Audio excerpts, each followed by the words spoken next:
Love is all you need. My daughter said that as she married a loser, so I made her live by those words. How far would you go to stop your child from making a life-ruining mistake? That's the question I've been living with for the past year. My daughter, Claire, has always been my world. I raised her on my own after a divorce, giving her everything I could and protecting her from every hardship. But all that love and support somehow created a young woman who was naive, entitled, and desperate for a fairy tale. She found it in Jake, a charming but aimless guy who promised her the world but couldn't even pay his own rent. When they announced their whirlwind marriage, I put my foot down. Her response wasn't just to defy me, it was to disown me, banning me from the wedding. She said all they needed was love. So I made a choice of my own. I wasn't going to fund a fairy tale I wasn't welcome at. I cut her off, and in doing so, I ignited a war that would change our family forever. I never thought I'd be the kind of father to get banned from his own daughter's wedding. But then again, I never thought my daughter, Claire, would be the kind of person to ban me. It all started long before the wedding invitations were ever printed, back when the cracks in our perfect little world began to show. After her mother, Stephanie, and I divorced when Claire was 12, I made it my life's mission to be everything she needed. Stephanie remarried within a year, quickly populating her new life with a new daughter and then twin boys. Claire, in the meantime, felt like a forgotten photograph tucked away in an old album. At first, I chalked her moodiness up to teenage angst, a normal reaction to the seismic shift in her family structure. But as the months turned into years, it became painfully clear that Claire felt more than just adjusted. She felt replaced. Stephanie's attention was a laser beam focused on her new, perfect family, leaving Claire in the shadows, fending for herself emotionally. So I stepped up. I took on extra shifts, worked weekends, and took on freelance projects, all to ensure Claire never wanted for anything. I was at every soccer game, every parent-teacher conference, every award ceremony. I was her rock, her constant, her safety net.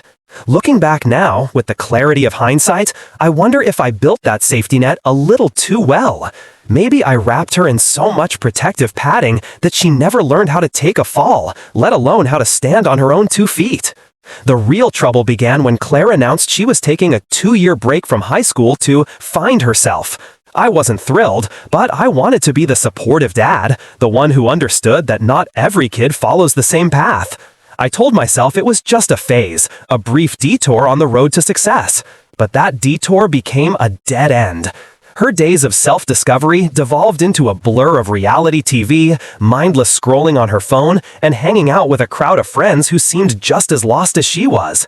They weren't bad kids, just aimless, drifting without purpose. My attempts to talk to her about her future were met with explosive arguments.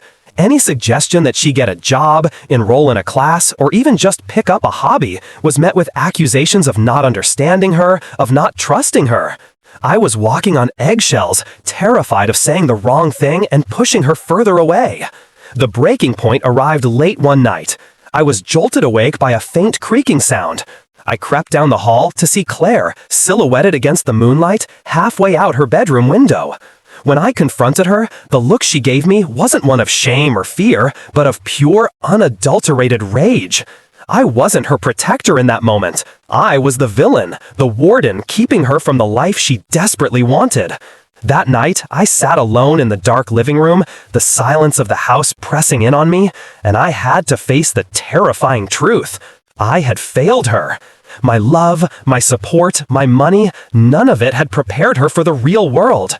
I had given her everything, except the tools to survive on her own. Desperate for a solution, I turned to what I thought was the most logical option: therapy. I found a highly recommended therapist, and for a few weeks, it seemed like a miracle. Claire came home from her sessions calmer, more willing to open up about her feelings. We had actual conversations that didn't end in screaming matches. I allowed myself a flicker of hope, a belief that we had finally turned a corner. But as soon as the sessions delved into the uncomfortable stuff, the divorce, her feelings of abandonment, her own lack of direction, Claire quit. She'd declare the therapist didn't get her, and we'd be back to square one. This became a painful, repetitive cycle. Therapy, progress, discomfort, quitting, acting out, and then back to therapy again. I tried everything else I could think of. I stayed up late into the night trying to reason with her, to connect with her on her level. I planned elaborate family trips, hoping a change of scenery would magically reset her mindset. I even resorted to bribes, buying her the latest smartphone, a new laptop, anything I thought might spark some ambition. Nothing worked. The money I spent was just a temporary patch on a gaping wound. After 2 long, exhausting years of this roller coaster, Claire finally announced she was going back to school. The relief that washed over me was so profound it almost brought me to my knees. I was overjoyed. I thought my daughter was finally ready to take her life seriously, to start building a future for herself. For a brief, shining moment, all the stress and heartache of the past 2 years felt worth it. I had my daughter back. That relief, however, was tragically short-lived. Not even 6 months after she returned to school, she met Jake. Jake was 26, a delivery driver for his parents' bakery. He was charming in a slacker kind of way, with an easy smile and a laid-back attitude. He dropped out of high school in the 9th grade and had been coasting through life ever since. His grand ambition in life, as he so eloquently put it, was to see where the road takes me. At first, I tried to keep an open mind. Not everyone is cut out for college, and honest work is honest work. But as their relationship intensified, the red flags started waving so furiously they were practically slapping me in the face. Jake wasn't just aimless, he was reckless. He'd been married once before, at the tender age of 21. That marriage had lasted a grand total of 6 months before imploding because, in his words, it just wasn't working. It didn't take a genius to see that this guy had the attention span of a gnat and the commitment level of a housefly. Claire, of course, saw none of this. To her, Jake was perfect. He was funny, he paid attention to her, and he made her feel special in a way she hadn't felt in years. I desperately wanted to be happy for her, to trust her judgment, to believe that she had finally found someone who saw the real her. But every instinct, every fiber of my being was screaming that this was a disaster in the making. And then, out of the blue, she dropped the bomb. It wasn't a discussion, a request for my blessing, or even a casual heads up. It was a declaration of war. She and Jake were getting married in a month. She had already set the date, booked a venue, and started planning, all without a single word to me. When I tried to talk to her about it, to voice my concerns, she shut me down completely, her eyes turning cold as ice. I was just jealous, she said, jealous of her happiness. I didn't know how to argue with that. How do you reason with someone who is so completely blinded by love that they can't see the train speeding right for them? The day Claire announced her wedding plans felt like a physical blow. She delivered the news over dinner with the same casual tone she might use to suggest we order a pizza. Jake and I are getting married next month, she said, a bright, oblivious smile on her face. For a moment, my brain refused to process the words. I must have misheard her. I asked her to repeat herself, my voice sounding strangely calm to my own ears. She reiterated her statement, shrugging as if getting married at 19 to a man she'd known for a few months was the most normal thing in the world.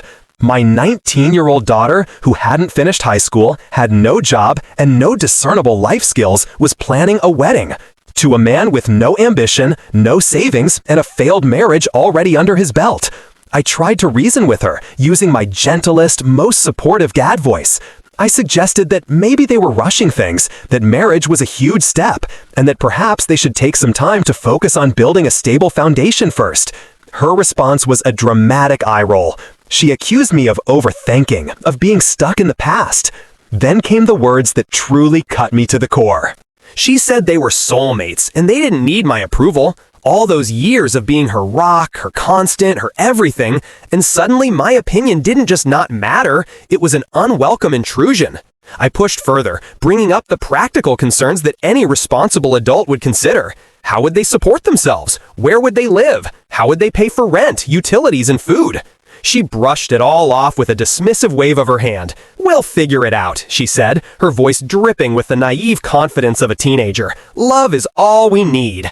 I couldn't believe what I was hearing. I tried to explain that love was wonderful, but it didn't pay the bills. She accused me of being negative, of not understanding her generation. The frustration was mounting, a pressure cooker about to explode. I decided that if I couldn't get through to Claire, maybe I could talk some sense into Jake. We met at a local diner, a neutral territory. I ordered a coffee, he ordered a milkshake, and I did my best to keep an open mind. On the surface, he seemed like a nice enough guy, polite, friendly, with a certain lazy charm. But as I began to ask him about his plans for the future, the facade started to crumble. I asked about his career goals, his financial plans, his vision for his life with Claire. His response to every question was a variation of the same theme. We'll figure it out as we go. I asked him directly if he was prepared to support Claire financially since she was still in school and unemployed. He just nodded along, his eyes glazing over slightly, and gave me the same infuriating answer. We'll manage. Love is more important than money. That was it. That was the moment I knew this was a lost cause. Jake wasn't a malicious person, but he was a child in a man's body, completely unprepared for the realities of life, let alone marriage. And Claire, in her desperate search for love and belonging, was leaping off a cliff with him. When I got home that night, I made one last attempt to talk to her. I laid out all my concerns, not as accusations, but as a father's plea. I told her I wasn't trying to control her, that I just wanted her to have a happy, stable life. Her response was the final nail in the coffin. If I couldn't support her, then I didn't deserve to be at her wedding. She was banning me. The words hung in the air, sharp and cruel. In that moment, something inside me shifted. The conflict was over. The line had been drawn. Claire's ban wasn't just an emotional blow, it was a declaration of independence. A foolish, reckless declaration, but a declaration nonetheless. If she was going to make adult decisions, then she was going to have to face adult consequences. My first move was pragmatic, almost cold in its simplicity.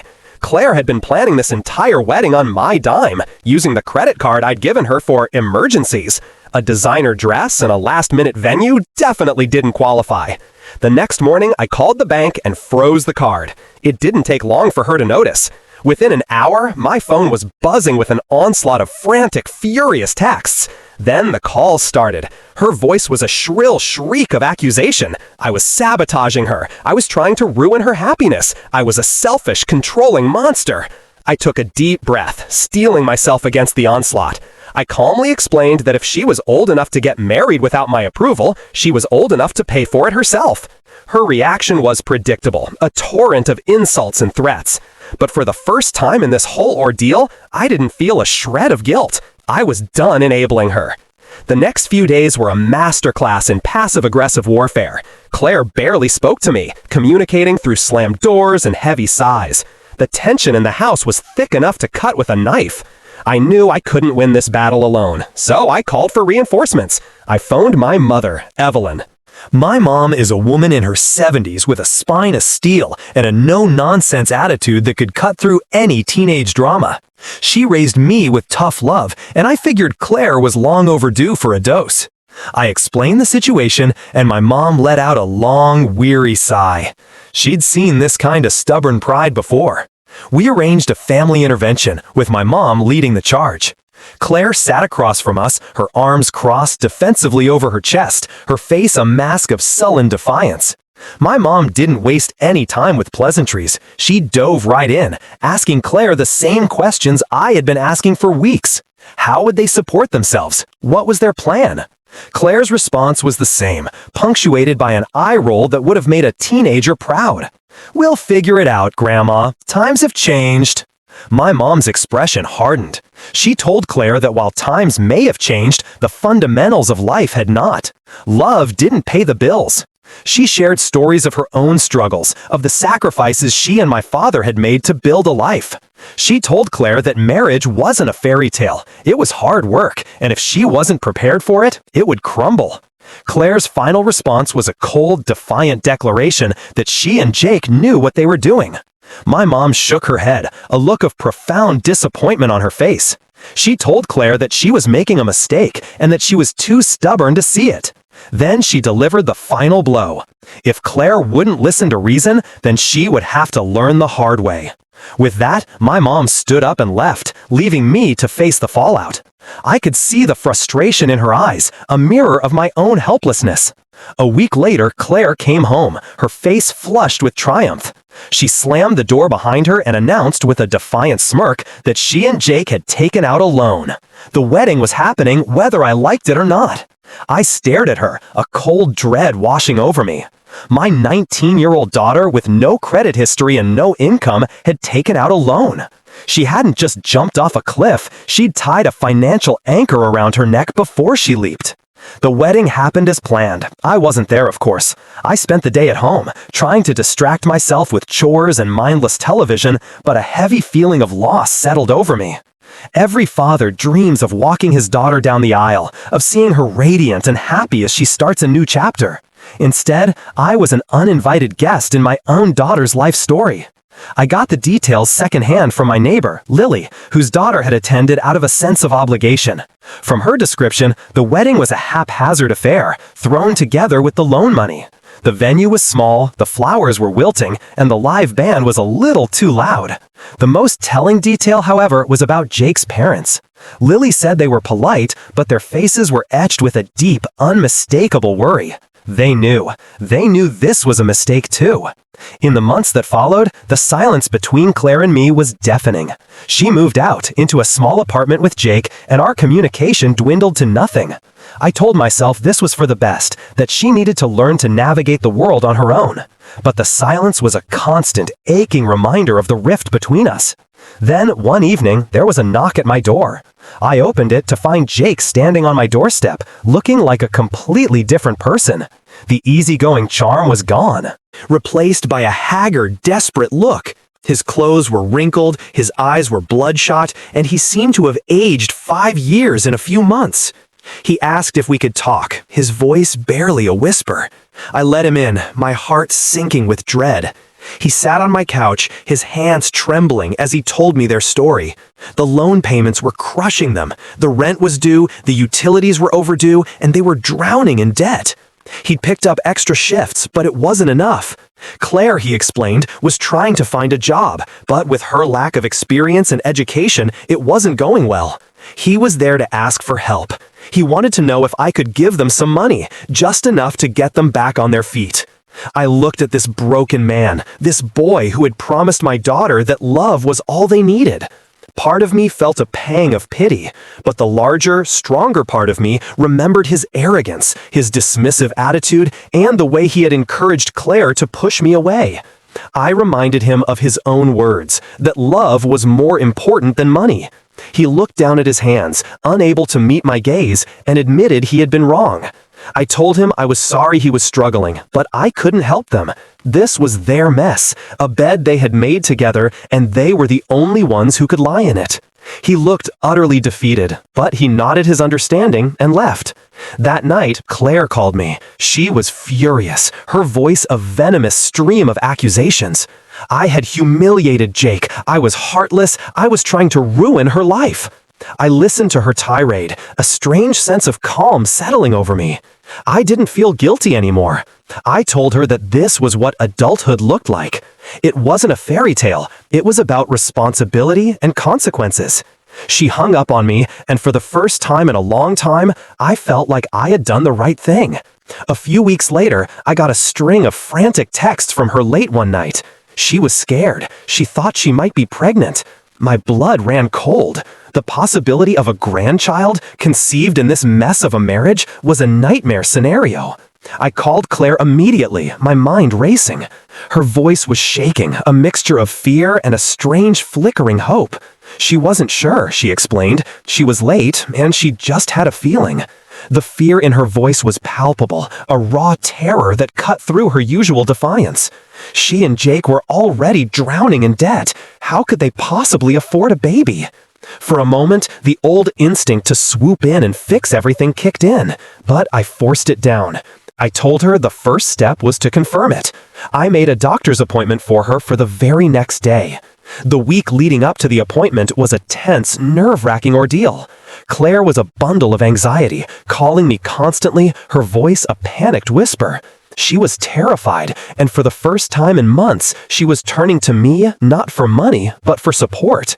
During one of those calls, she brought up Jake again. She asked if I would hire him at my creative agency, just for a little while, until they got on their feet. I run a specialized business that requires a specific skill set, skills Jake demonstrably lacked. I told her we needed to wait for the test results before making any big decisions. She wasn't satisfied. She accused me of making excuses, of never being there when she truly needed me. Her words stung, but I held my ground. Thankfully, the pregnancy scare turned out to be just that, a scare. The second test was negative.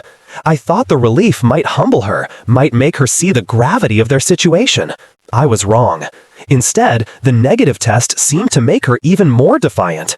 She was bitter that I wouldn't hire Jake, that I wouldn't just solve their problems. Then she said something that truly shocked me.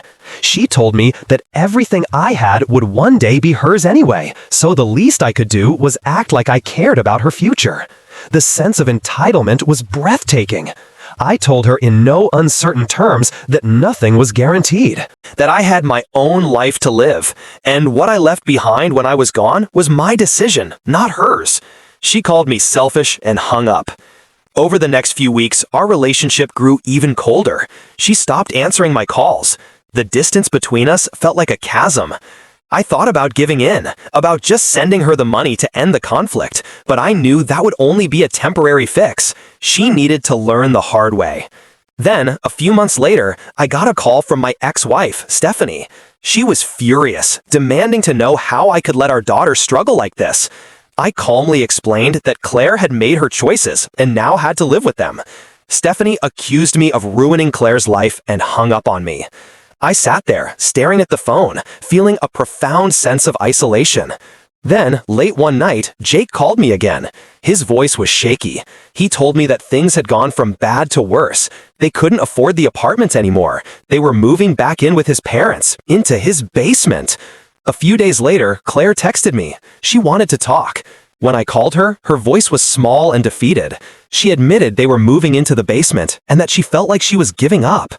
I told her that sometimes you have to take a step back to move forward, that it wasn't giving up, it was being practical. She didn't have a response to that. A couple of weeks later, I got a call from Jake's dad, a man I'd never met. He was at his wit's end, frustrated with their lack of direction and their immaturity.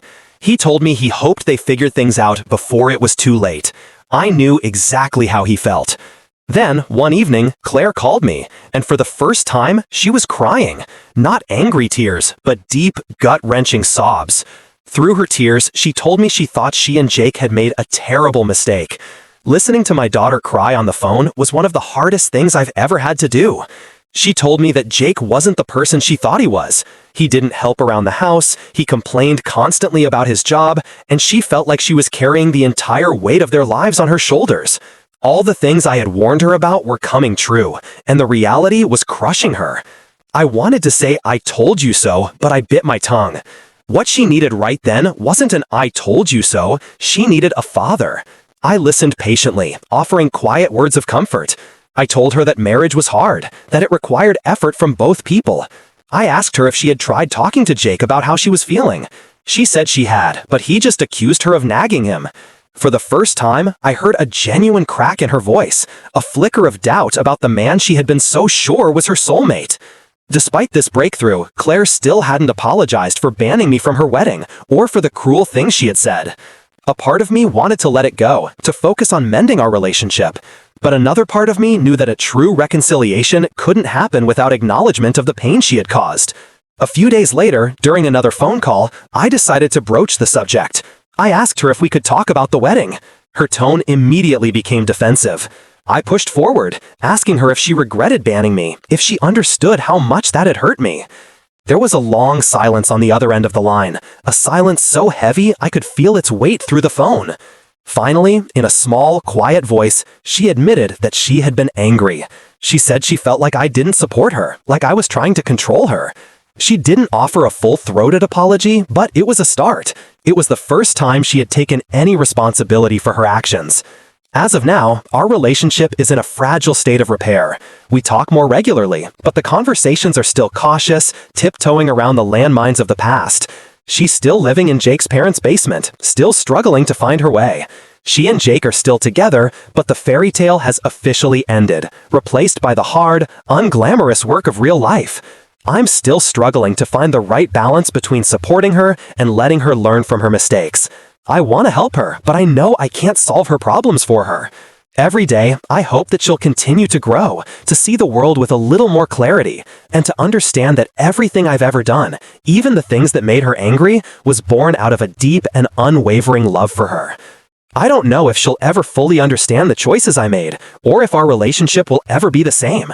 But I do know this: sometimes the hardest thing a parent can do is step back and let their child fall.